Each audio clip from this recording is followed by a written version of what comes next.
Next follow-up question is, so if you have a startup and you got investor, you meet investors, how do you know if investor is truly interested in you, or rather just testing the water? I mean, testing the water is fine, but what about if it's trying to copy your idea or something instead of trying to invest in you, right? They just want to know your detail, your business models without any intention of investing in it, but pretend, you know. Is there any red flag you can see? How to spot those stuff? Because both sides gonna waste time if nobody is liking each other, right? Going through VC rounds is 90% or 99% is wasting time, Right. and there is really no way for you to determine whether what the objectives of the VC is, particularly in the case that you described, which is are they trying to steal my idea? Uh, I don't think that would be wise from a VC to do that, quite frankly. Yep. If they have a competing investment, I mean, they should be transparent with it and tell you from the beginning. Yep. If they don't, then quite frankly, do you want to do business with them? I'm not sure. Yep. So the question that you were asking is how do you spot whether an investor is really interested in you, Yep. or whether whatever other motive Yep. they're kind of stalling or they want to learn or whatever the motive is, right? So Yep. it's a very tough question to answer. I've got some elements from previous experience. Yep. Yeah.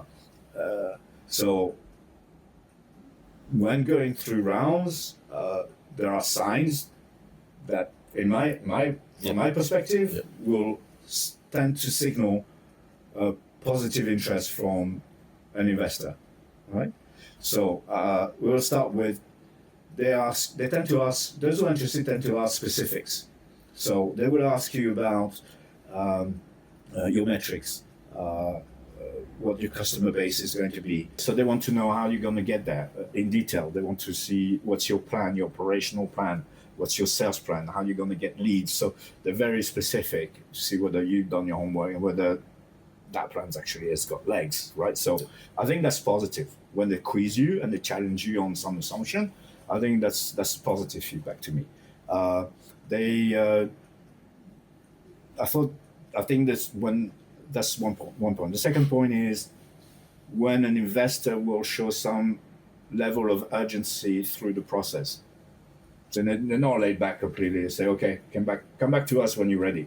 Yeah. Oh, that's totally not interested. Not Yeah. interested, right? Yeah. Yeah. So when they actually help to drive the pace at which the process goes through, right? The assessment process, the due diligence.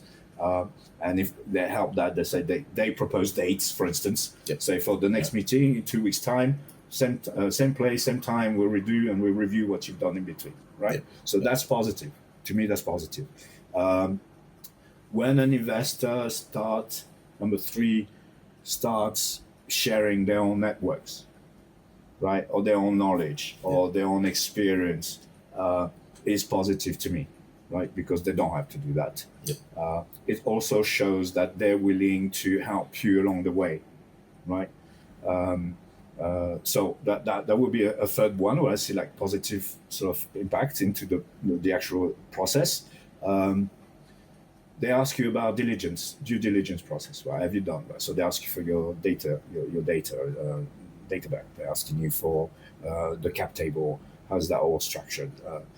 What's the round going to be about? How much do you want for what? And et cetera, et cetera. So that's also showing some positive interest, I think, right? They don't have to ask the question. Yeah. And it could be a combination of them all as well, right? Everything that I'm saying. Another one is that I think they're engaged when they start talking terms, because they have a transaction in mind.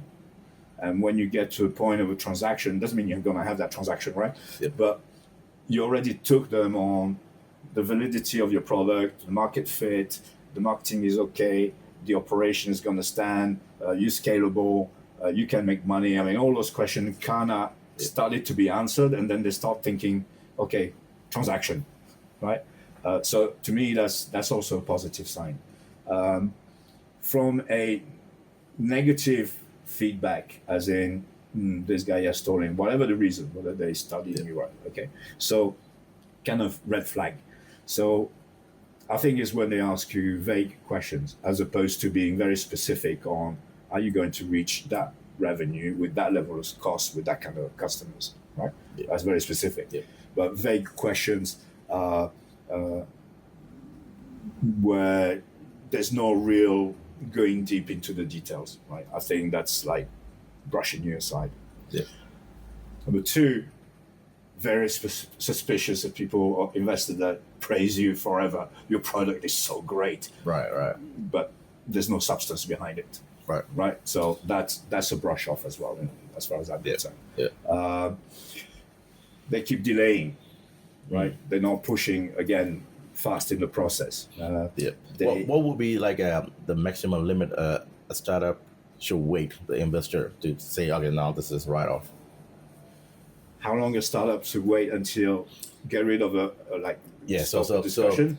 Yeah. So basically, they say, okay, wait 1 week, 2 week. How long does it need to wait until they say, okay, You don't have to wait. Okay. You don't have to wait That's- because you need to have an investment strategy. Right. So you're not talking to one investor. You should Right. be talking to 10, 20, 50. Right. Right? And whoever has that positive feedback will take over the others. Right. And then the others, Then you those just- who are not interested, are not willing to move, They just then now keep disappear. them. Yeah. Keep them because, It might come one day. yeah, they might Yeah. be interesting, and then they might not be the one leading the round. Right.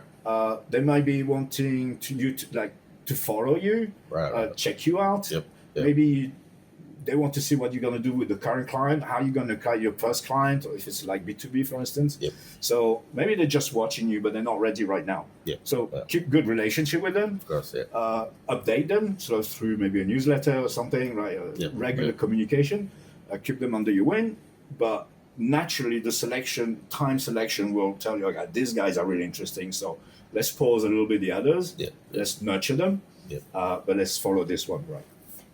Okay. It's good advice. So the bottom line is that you need to have an investment strategy. It cannot be random. Right. Right. You need to be able to target those investors, again, Yeah. whether they're angels or VCs, Yeah. and be very clear on what you want from them, Yeah. and then go through the process. And one is not enough, two is not enough, three is not. You need to talk to a multitude of people. Yeah. Yeah. You can have. You So- need so- to. You yeah. need to. Sorry. You need to decide whether you want an investor just for his or her money, or you want an investor that's going to be helping you with the business. There's two different type of animals yeah, as yeah. well. Yeah. Like a silent investor and the one who can Correct. evolve. Correct, Yeah. correct, and it depends on you as the founders, the founder or the founders. It depends what you need to achieve at that particular moment. Maybe there are times in the life cycle of your company where you actually need someone to help you with the money, but with contact networks. Yep. And at the time, we just want the money because you know what you want to do with it, right? So Yep. it will vary depending on where you are in that life cycle. Yeah. So it look like you need like a shotgun approach. You need to go as many as you can. Well, shotgun, yes and no, but you Yeah. need to get to know how the market is working. Yeah. There are VCs who specializes in certain verticals. Right. In the region, a lot of VCs like to stay in the region. So if you want to raise fund in Europe, then it's a bit more complicated because Yeah. this guy's not really willing to do that. Yeah. So you need to get to know these people and what business they're in as well, and what is it that they're willing to support, right? Yeah. So if you want money to you're a startup and you have I don't know, textile, right? Yeah. But they're really not interested in that. Now they want to invest in AI, right? So if you don't have AI in your product is somewhere, Yeah, right. they're not going to even look at you, right? Yeah. Yeah. So you need to know what's on trend as well, and Yeah. who's backing up that trend, right? Yeah. So several years ago, there was like a virtual reality thing, Yeah. right? And that Yeah. died down. Yes. And then it moved to all the Web3. That's still going, but it's Yeah. like weakening in the light of AI investment and fintech as well, Yeah. where there is a huge momentum, right? So that again will have trends.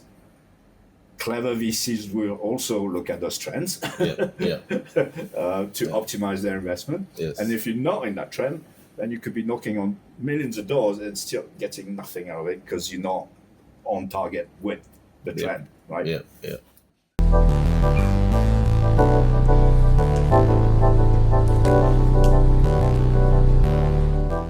Hi, I'm David Beckham.